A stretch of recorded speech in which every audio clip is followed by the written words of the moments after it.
Hey, Critical Analysis. This is your video for Chapter 4 of the semester.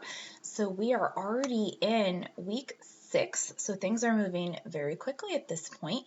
So if you would, go ahead and have your textbook open and ready. Remember, the textbook is under Start here, and there's your link to the text. I've got mine up here. And then in our content folder, we'll scroll down.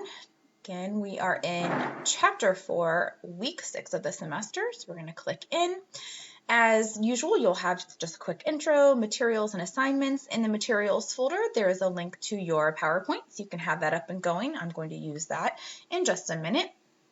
And then in the actual assignment folder, you have your vocabulary video, which I've already uploaded. Remember, I've been trying to do vocabulary separate just to make it a little stand out on its own, as well as the main videos not last quite as long. So you do have your vocabulary video and your vocabulary quiz in Dropbox right there. Your vocabulary quiz, as normal, is due on Sunday of the week. We are going to now be referring in this video, though, to your text and skill practice sheet. So if you would have that pulled up, as well as your Chapter 4 practice homework sheet. So those are the two focus there. Let me talk about your Week 6 discussion post. So your Week 6 discussion original post, as always, is due by Wednesday for your week attendance. And this is going to be based on our Chapter 4 subject area. So if we go to Chapter 4 in our textbook, we have our little introduction to our chapter. Our content area is the discipline of environmental science. So this, I'm not sure many students at Stark State go into this particular field, but it is something that could be of concern. I mean, we all live and breathe and use the environment, and so it's of a concern to us personally, if not professionally. So in the preview questions, you can see, as always, these are like the questions to get you thinking about what the readings will focus on. And so I've pulled question number 1 for your discussion post. It says, do you feel that summers and winters are usually warmer than they used to be during your childhood? If so, then what do you think is causing the climate change? And this is just an interesting question. I am probably older than most of you in here, and so there is a point where I remember winters being a lot colder. Now, this winter is the exception. This is a very cold, snowy winter, but the last several winters, my oldest child is 10, and this is really one of his first big winters. There was a couple when he was 2 or 3, and that's about it. I remember winters being very cold when I was growing up, and so some of that can be attributed to climate change. Now, some of you are younger than I am, so maybe this is just kind of a normal summer winter for you the last several years. So that's what the discussion post is based on. Do you think that summers and winters are usually warmer than they used to be during your childhood? If so, why? What are your thoughts on climate change? So that's your post that you're responding to for week 6 by Wednesday for week 6 attendance. All right, so I'm going to go ahead and pull up the PowerPoint that's going to help us walk through our actual subject area of the chapter. So Chapter 4 we know is on environmental change, particularly climate change, but we're going to really be focusing on supporting details. So the previous chapter talked about main ideas. A main idea is the most general point the author is making. So when you all submitted your homework assignments for Chapter 3 and you gave me your main ideas, I spent a lot of time giving you feedback. If you haven't looked at that yet, please go back and take a look. I did spend quite some time, saying, hey, this looks really great, or you know what, I think of it this way, because I really want to make sure that you understand that, because if you don't, then this chapter might be a little tricky as well. So a main idea is the most general idea in a paragraph. Some of you were picking out minute details. You would focus on one thing the paragraph talked about. A main idea is a summary. It has to capture everything in the paragraph. So that's the first thing you do. You find your topic and your main idea. And then, as we know, a paragraph has more than just that sentence. It has also details in it. So supporting details give you more information about the main idea. So you have your main idea, and the supporting details, most of the rest of the paragraph, are going to support that main idea in some capacity, whether it's through examples, dates, descriptions, characteristics. It might be a variety of different things, but they're going to support the main idea, give you more information. So in a paragraph, there is a hierarchy. Main idea is kind of like king, so to speak. That's the one thing you should walk away with for sure. If you don't know your main idea, then odds are you did not understand that paragraph. So you first find the main idea, the who or what the paragraph is about and what you're supposed to be learning about that paragraph, the most general idea of the paragraph. From there, we have major details, and it kind of is like what it sounds like. These are some of the bigger ideas. They're a little bit more important. They support that main idea directly. So if the main idea says there are 3 reasons why you should not watch too much TV, the major details would be the 3 reasons. So major details directly support the main idea. They give you the reasons, the examples, the data, whatever it might be. The minor details, now sometimes minor seems like it's not important. That's not necessarily true. It just depends on your purpose for reading. So sometimes you have to remember the nitty-gritties, and that's what minor details are. So this is why we start up here. Most general is the main idea. A little bit more specific are major. The most specific information in a paragraph are minor details. And what they do is they support the major detail. So I like to say they kind of piggyback off of major details. So the major detail gives the reason or the example. The minor detail goes into even more depth about it. Okay. So that's the definitions of major and minor details. So we're going to take a look. I'm going to kind of this goes into it again. Main idea supported by the major details supported by the minor details. So here's kind of an example. If you had a paragraph that said there are several reasons global warming exists, that's our main idea. Automatically, what I would be thinking is, okay, my major details are going to give me those reasons. They are going to present the brand new reasons why global warming exists. And this is what this has done. Major detail 1. One reason is pollution. That's a major detail. One type of pollution is produced by fossil fuels. All right, that's a minor detail because this sentence already introduced pollution. This sentence gives us even more information on pollution. And this sentence right here, still talking about pollution. It hasn't brought up a brand new reason. It's still on the topic of pollution. So that's why we have this one sentence spawned 2 minor details. Same thing with this. A second reason, we're not talking about pollution anymore. Now we're talking about Earth's population. So that's a brand new reason. It's a brand new piece of information. So it's a major detail. And the next 2 sentences follow it up by giving specific information about this major detail. I often have students who say when they were in high school, but my teacher said you had to have one major detail and then a minor detail and then a major, minor, major, minor. That is not true. Now, for writing purposes, it sometimes makes it nice and easy, but authors will write the way authors will write, just like we all have our own writing styles. So every paragraph has to have one main idea. That's true. However, the rest is completely up to that author. You could have one major detail and 5 minor details, or vice versa. 5 major details with only 1 minor detail. It's really up to how the author writes, which is why you have to, again, ask these questions. Major detail, does it tell you more about the main idea? Does it give a brand new piece of information about the main idea? If it's minor, as I said, it kind of like piggybacks off of the major detail. It gives you even more specifics, and they follow that major detail to give you that information. So as a quick example, I have a paragraph here that I like to use. Now this is a narrative paragraph, meaning it's more of like a story. You are reading as a college student, obviously more expository pieces of writing, informational writing, but for this purpose, it nicely demonstrates major, minor details. So if I had the paragraph, my favorite type of vacation is going to the beach for many reasons. The sound of the waves is so comforting. At night, the waves crashing can put me to sleep. I also enjoy the feel of the sand between my toes. Finally, the weather at the beach is extremely comfortable. Mid-70s to low 90s makes a beach vacation enjoyable. All right, so, sorry about that. As I'm looking at this paragraph, my topic is very clearly, hopefully, beach.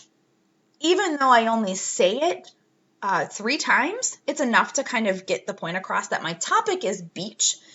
My main idea, the author's kind of point, what you want to learn about the beach, is that the beach is my favorite vacation for many reasons. Ooh, I just like flipped that all around, didn't I? That was strange.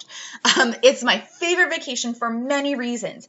As I said in my main idea video, words like many, several, various, those are big clues that authors are trying to summarize for you, so pay attention to that and use it in your own writing as well. All right, now, for it to be considered a major detail, it has to give me a brand new reason why I might like the beach. So let's look at this next sentence. The sound of the waves is so comforting. 9 times out of 10, probably even more than that, if your main idea is sentence 1, sentence 2 is going to be major. There's nothing else for it to follow. But it applies here as well because this is my first reason I really like the beach. The sound of the waves. That's my first major detail. It's my first reason. At night, the waves crashing can put me to sleep. Well, wait a minute. I'm still talking about the waves. It's not a brand new reason. That makes it minor. So I'm going to leave that alone for now. The next sentence says, I also enjoy the feel of the sand between my toes. Okay, am I still talking about the sound of the waves? Not really. It looks like I'm talking about something brand new, a brand new reason I like the beach. That's another major detail, the feel of the sand. Finally, and I'm going to talk about this in a minute, look out for those kind of words. First, second, finally, for example, those are big clues. They're called transitions to let you know an author is connecting ideas together. Finally, the weather at the beach is extremely comfortable. All right, I'm not talking about the feel of the sand between my toes anymore. This looks like a brand new reason. The weather makes a beach vacation enjoyable. Mid-70s to low 90s makes a beach vacation enjoyable. Well, what is that talking about? That's talking about weather. So that is a minor detail. So in this particular paragraph, I had 3 major details, but only 2 minor details, and that's fine. As you can see, the relationship between the major and the minor details, they go together. The sound of the waves is so comforting. At night, the waves crashing can put me to sleep. Those ideas connect. The reason this first one is major is because it introduces the idea of the waves, and then this next sentence just goes into a little bit more detail. Okay, so that's a quick demonstration there. And we're also going to take a look now. I said pay attention. We have something called transitions or signal words. These are words or ideas or phrases that can help you identify when supporting details are being used. They can help you say, oh, this is going to be a sentence that contains a major detail or a minor detail. So authors can use transitions when they're trying to list or give examples or compare, contrast, or define.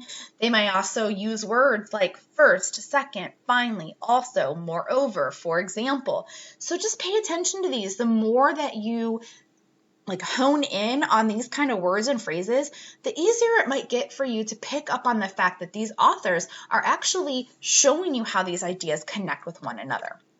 Speaking of transitions, we have transition words, but then we also have something called transition sentences. So these are sentences. I don't know if you've ever had a writing instructor say, oh, your transitions need some work, it's a little choppy. But transition sentences that when these are included, because not every paragraph will have these, they connect one paragraph to the next. So if I had this paragraph,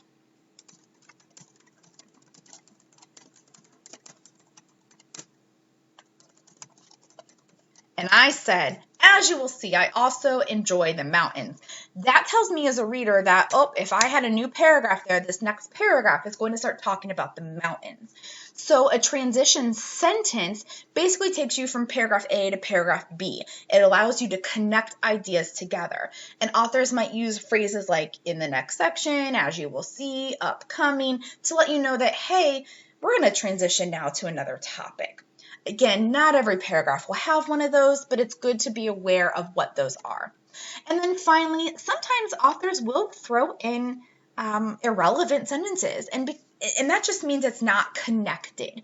It is not supporting the main idea. Basically, if you took the sentence out, it wouldn't impact the meaning of the paragraph. Sometimes they throw it in there because it's entertaining or a quick little tidbit, but it doesn't necessarily support that main idea.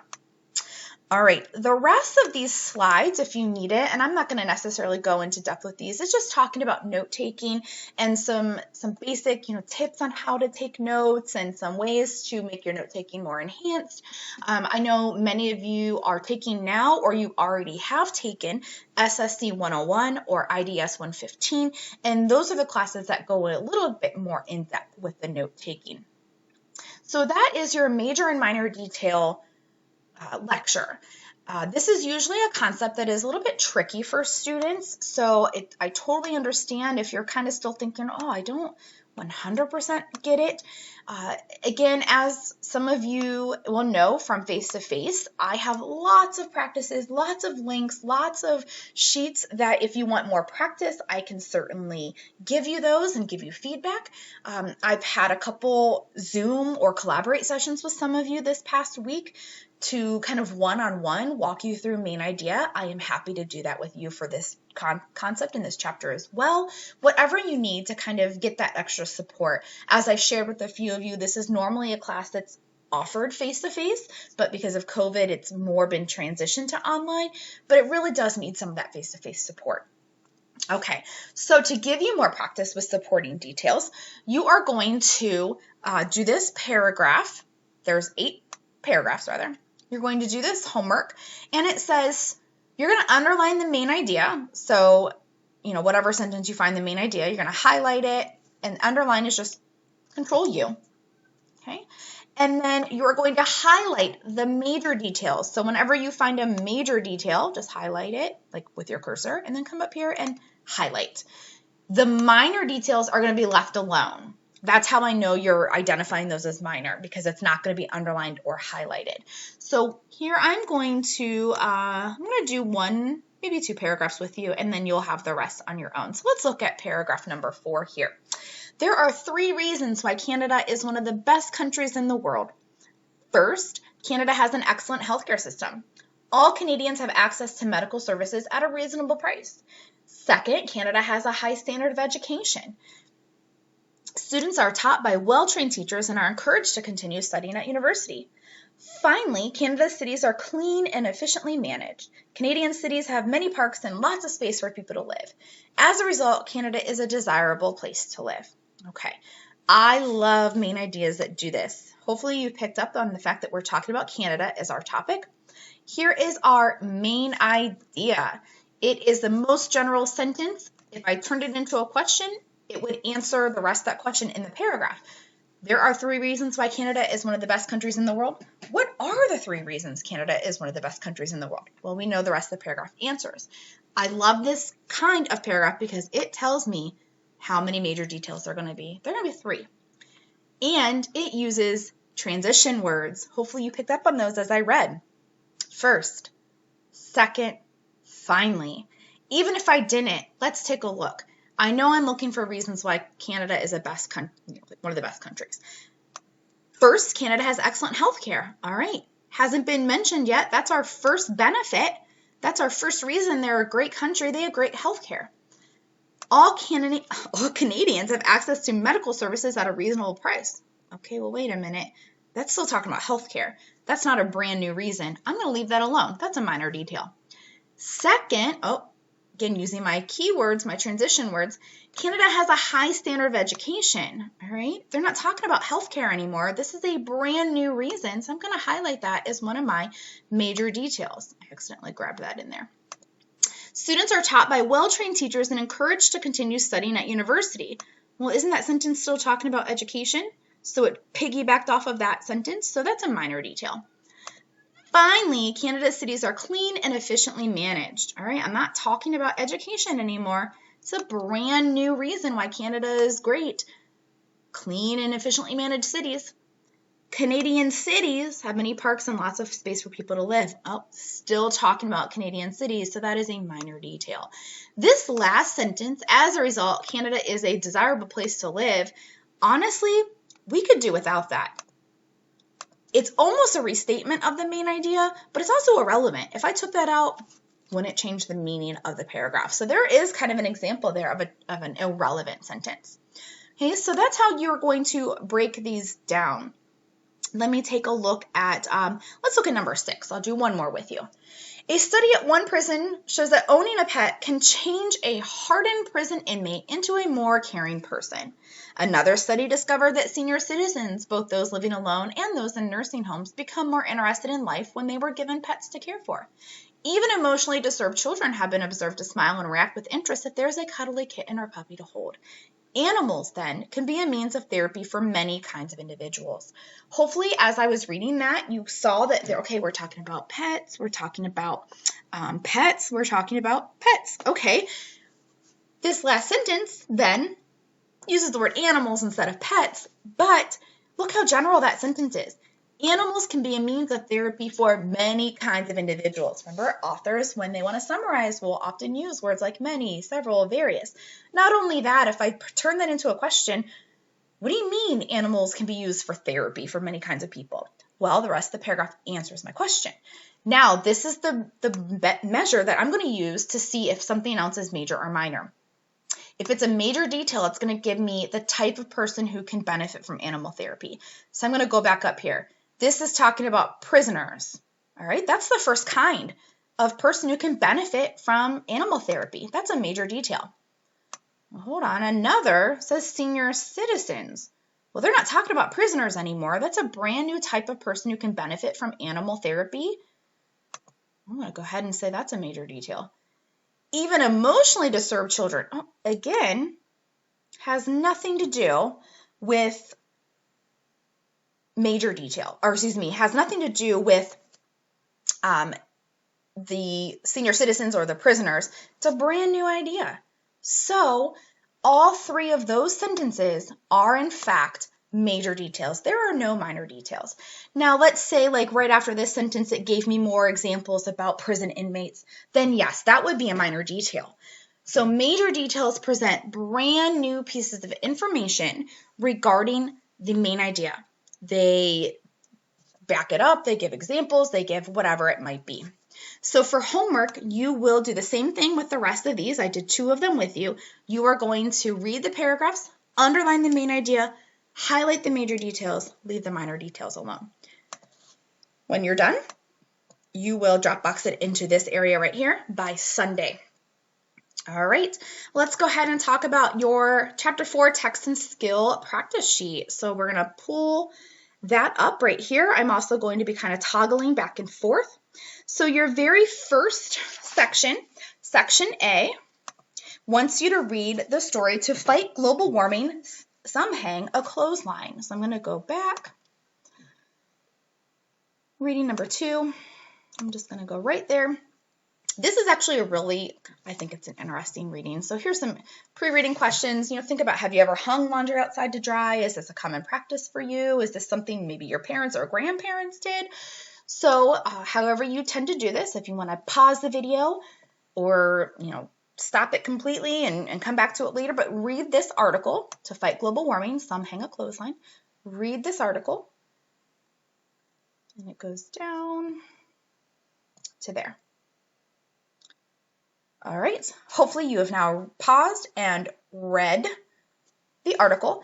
And for part A of your text sheet, you are going to be answering just a select few questions from the reading comprehension check. And I'm going to do 2 of them with you, and you're going to do 2 on your own.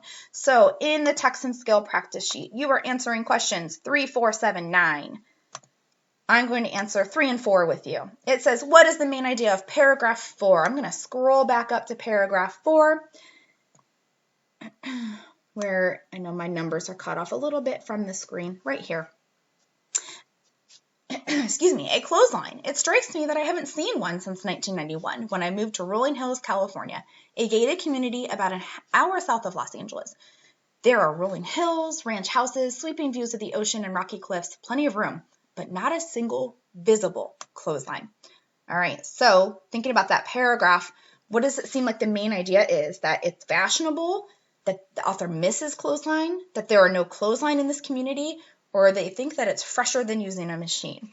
Well, hopefully you can pick up on the fact that she's saying, like, ever since she's kind of in this area, there are no clotheslines. There are no clotheslines in this new community. C. Number 4, which reason is not given for why the author wanted to try using a clothesline?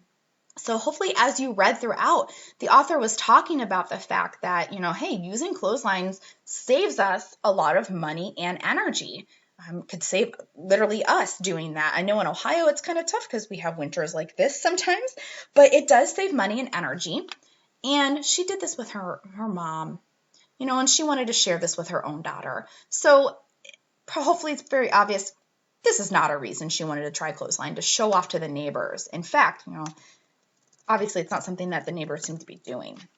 All right, so you're going to go ahead and answer 7 and 9 on your own. All right, the next section is after reading climate change, what you can do at home. So we'll go back up here. Let's scroll over. We're going to go to reading number 3. Climate change, what you can do on your own. And this is, again, I like this reading because it goes over things that you could do to make a difference in your everyday life. So you're going to go ahead and read. It's going to give you 10 things like that you could do. So again, if you need to pause and read, whatever you'd like to do. Let's say you've paused and you've read, hopefully. You are actually answering the Reading with a Critical Eye short answer question. So you're not doing multiple choice. You are answering questions 1, 4, and 5.